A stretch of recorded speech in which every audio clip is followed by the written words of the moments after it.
ಅದೇ I think biggest take away ಕಾಂಗ್ರೆಸ್ಗೆ ಈ ಒಂದು ಚುನಾವಣೆಯಿಂದ.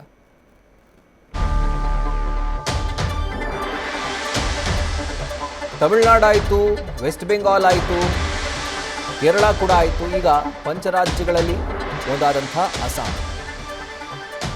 ಕಳೆದ ಬಾರಿ 80 ಸ್ಥಾನವನ್ನು ಗೆದ್ದು ಅಧಿಕಾರಕ್ಕೆ ಬಂದಿತ್ತು ಬಿಜೆಪಿ, ಸ್ವಲ್ಪ ಸರ್ಕಸ್ ಮಾಡಿದ ನಂತರ.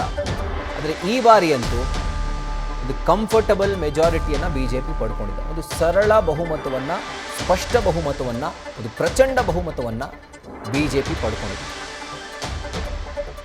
100ರ ಮಾರ್ಕನ್ನು ಬಿಜೆಪಿ ಟಚ್ ಮಾಡಿದೆ. ಕಳೆದ ಬಾರಿ ಡಬಲ್ ಡಿಜಿಟ್, ಆದರೆ ಈ ಬಾರಿ ಟ್ರಿಪಲ್ ಡಿಜಿಟ್. ಸೊ ಅಸ್ಸಾಂನಲ್ಲಿ 100, ವೆಸ್ಟ್ ಬೆಂಗಾಲ್ನಲ್ಲಿ ಹತ್ತತ್ರ 200 ಅಥವಾ 200 ಈಗ ಸದ್ಯಕ್ಕೆ ಬರ್ತಿರುವಂಥ ಒಂದು ಸಂಖ್ಯೆಯನ್ನು ನೋಡಿದ್ರೆ. ಅಧಿಕಾರಕ್ಕೆ ಎಲ್ಲೆಲ್ಲ ಬಂದಿದೆಯೋ ಬಿಜೆಪಿ ಈ 5 ರಾಜ್ಯಗಳ ಚುನಾವಣೆಯಲ್ಲಿ, ಒಂದು ಕಡೆ ಅಸ್ಸಾಂನಲ್ಲಿ ಹಾಗೂ ಪಶ್ಚಿಮ ಬಂಗಾಳದಲ್ಲಿ ದೊಡ್ಡ ಮಟ್ಟದ ಬಹುಮತವನ್ನು ಪಡೆದುಕೊಂಡಿದೆ. ಮತ್ತೊಂದು ಕಡೆ ಪುದುಚೇರಿಯಲ್ಲೂ ಕೂಡ ಮ್ಯಾಜಿಕ್ ನಂಬರ್ 16 ಬೇಕಾಗಿರುವಂಥದ್ದು, ಆದರೆ ಗೆದ್ದಿರುವಂಥದ್ದು 18 ಕ್ಷೇತ್ರ. ಆದರೆ ಬಿ ಜೆ ಪಿ ಮೈತ್ರಿ ಪಕ್ಷಗಳೊಟ್ಟಿಗೆ ಗೆದ್ದಿರುವಂಥ ಕ್ಷೇತ್ರ 18. ಆದರೆ ಅಸ್ಸಾಂನಲ್ಲಿ, ಅದರ ಜೊತೆಗೆ ಬೆಂಗಾಲಲ್ಲಂತೂ ಕಂಫರ್ಟಬಲ್ ಮೆಜಾರಿಟಿಯನ್ನು ಬಿ ಜೆ ಪಿ ಪಡ್ಕೊಂಡಿದೆ. ಈಗ ಅಸ್ಸಾಂನಲ್ಲಿ ಹಿಮಂತ ಬಿಸ್ವಾ ಶರ್ಮಾ ಅವರು 3ನೇ ಬಾರಿಗೆ ಮುಖ್ಯಮಂತ್ರಿ ಆಗುವತ್ತ ದಾಪುಗಾಲಿಡ್ತಾ ಇದ್ದಾರೆ. ಸೊ ಹ್ಯಾಟ್ರಿಕ್ ಬಾರಿಸ್ತಾರ ಅನ್ನುವಂಥ ಪ್ರಶ್ನೆ ಇತ್ತು.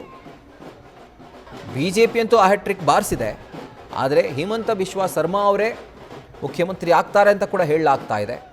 ಬಟ್ ಬಿ ಜೆ ಪಿ ಪ್ರತಿ ಬಾರಿ ಒಂದು ಅಚ್ಚರಿಯ ಅಭ್ಯರ್ಥಿಯನ್ನು ಮುನ್ನೆಲೆಗೆ ತರೋದರಲ್ಲಿ ಹೆಸರುವಾಸಿ. ಹೀಗಾಗಿ ಅಸ್ಸಾಂನಲ್ಲೂ ಕೂಡ ಇಂಥದ್ದೇ ಒಂದು ನಿರ್ಧಾರವನ್ನು ಬಿ ಜೆ ಪಿ ಕೈಗೊಳ್ಳುತ್ತಾ, ಅಥವಾ ಹಿಮಂತ ಬಿಸ್ವಾ ಶರ್ಮಾ ಅವರನ್ನೇ ಮುಖ್ಯಮಂತ್ರಿಯಾಗಿ ಮರು ಆಯ್ಕೆ ಮಾಡುತ್ತಾ ಕಾದು ನೋಡಬೇಕು.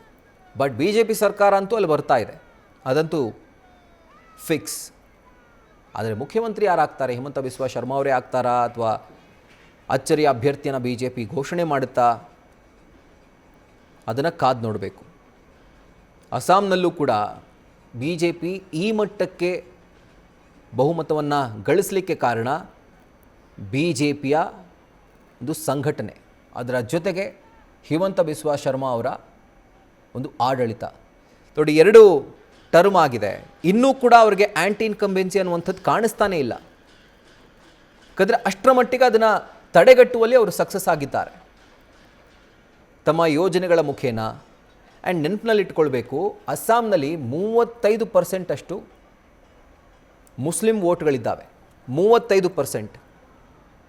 ಅದು ಒಂದು ಕಡೆ ಸ್ವಿಂಗ್ ಆಯಿತು ಅಂತಾದರೆ ಎಲೆಕ್ಷನ್ ರಿಸಲ್ಟ್ ಕೂಡ ಒಂದು ಕಡೆ ಸ್ವಿಂಗ್ ಆಗಿಬಿಡುತ್ತೆ.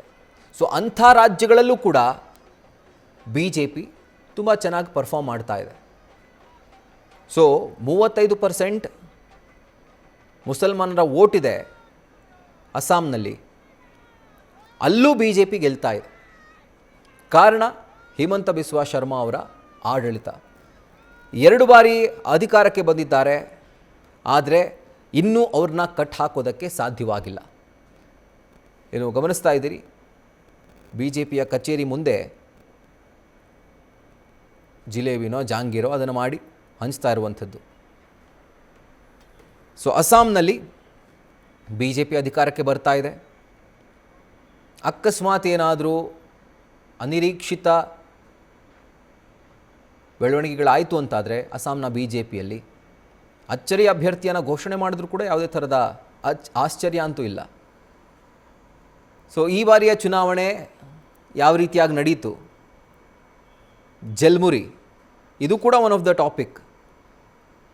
ನರೇಂದ್ರ ಮೋದಿಯವರು ಪ್ರಚಾರದ ಸಂದರ್ಭದಲ್ಲಿ ರಸ್ತೆ ಬದಿ ಇದ್ದಂಥ ಜಲ್ಮುರಿ ಅಂಗಡಿಗೆ ಹೋಗಿ ಅಲ್ಲಿ ಜಲ್ಮುರಿ ತಿಂದಿದ್ದು ಕೂಡ ದೊಡ್ಡ ಸುದ್ದಿ ಆಯಿತು.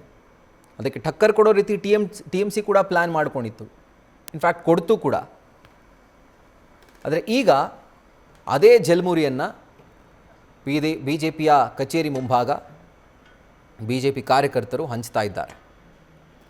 ಪ್ರಚಂಡ ವಿಜಯವನ್ನು ಸಾಧಿಸಿದ ನಂತರ ಈ ರೀತಿಯಾದಂಥ ಸಂಭ್ರಮಾಚರಣೆ ಈಗ ಸದ್ಯಕ್ಕೆ ಬಿ ಜೆ ಪಿಯ ರಾಜ್ಯ ಕಚೇರಿಯ ಮುಂಭಾಗ, ರಾಷ್ಟ್ರ BJPಯ ರಾಷ್ಟ್ರೀಯ ಕಚೇರಿಯ ಮುಂಭಾಗ ಈ ರೀತಿಯಾದಂಥ ಸಂಭ್ರಮಾಚರಣೆ ನಡೀತಾ ಇದೆ.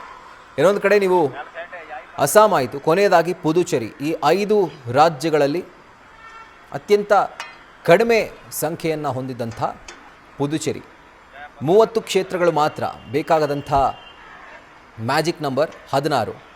ಆದರೆ ಕಳೆದ ಬಾರಿ ಇದ್ದಂಥ NDA ಮೈತ್ರಿಕೂಟದ ಸರ್ಕಾರವೇ ಮತ್ತೊಮ್ಮೆ ಅಧಿಕಾರಕ್ಕೆ ಬರ್ತಾ ಇದೆ ಅನ್ನೋದನ್ನು ನಾವು ಈ ರಿಸಲ್ಟ್ನಲ್ಲಿ ಗಮನಿಸಬಹುದು.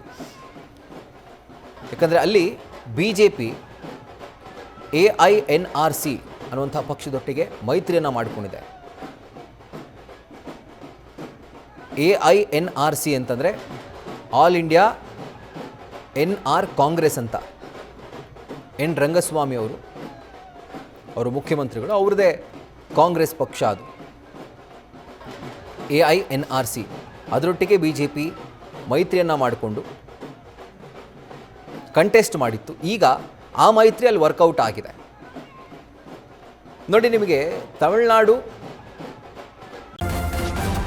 ನ್ಯೂಸ್ ಫಸ್ಟ್ ನಿರ್ಭೀತಿಯಿಂದ ನಿಮ್ಮ ಪರವಾಗಿ.